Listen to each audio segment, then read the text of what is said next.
Hello everyone, this is Keith Jackson and welcome to Jack's Math Notebook. In this video, we're going to deepen our understanding of the concept of the difference of two squares, which is represented by a squared minus b squared. And we're going to explore two methods in how to solve problems such as this. And so we have the FOIL method, which is on the left, and we have the box method on the right, and we're going to see which one you like, okay? And so we're going to take this big example in which we have x squared minus 81. Okay, and so in this case, we do have a difference of squares. And let's keep in mind, let's take a look at the FOIL method in which it involves the first, outer, inner, last. And let's say we take a squared minus b squared, which is really the same as saying the quantity of a plus b times the quantity of a minus b. And what happens when we FOIL, we go with the first. The first would be the a times the a, which will give us the a squared. Okay. The outer, will be the a times the negative b, and that will give us a negative ab, as you see right here. Then we're going to go inner, which will be b times a, and that will end up being ab right here, a times b. And then finally, the last terms, this is the last term here, and this is the last term here. And now we have a negative b squared, because when you go b times b, a b times a negative b, well, you'll get a negative b squared right here. The two middle terms end up canceling each other out because a negative ab plus ab will give us no ab, right? And so it brings us right back to a squared minus b squared. Okay, and so that's kind of like how the FOIL method works. And let's apply it to our big example, in which again we have x squared minus 81.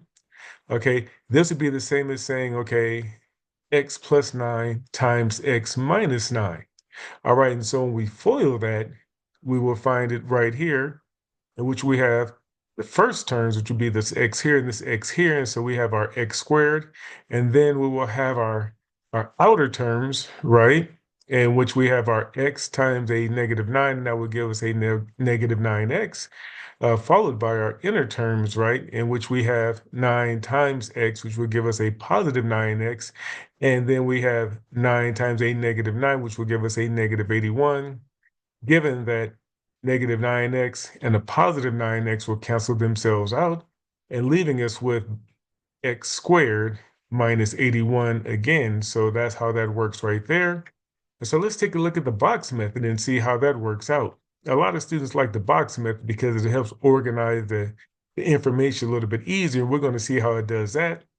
And so we're going to take this x plus 9 term right here, and we're going to use this x minus 9 term. We're just going to call it an x negative 9, which is the same thing.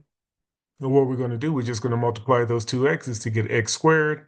And then we're going to go across the continuum, which we're going to multiply the x times the 9, and that will give us a positive 9x.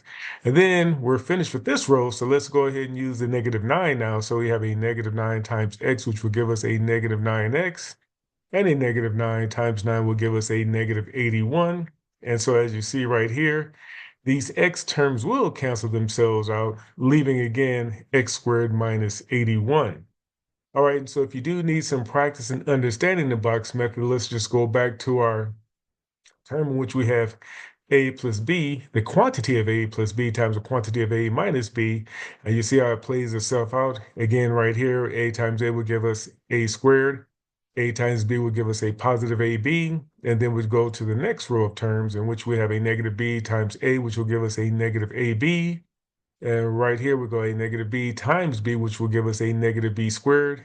And these two terms will cancel themselves out, leaving us back to a squared minus b squared. Okay, you have been given a lot of information, and I wouldn't blame you if you need to pause the video just to take a look at everything, or replay this video as many times as you need to gain a deeper understanding of the difference of two squares using either the FOIL method or the box method. But in the meantime, please comment, share, like, and subscribe to Jack's Math Notebook for more content. Thank you and goodbye.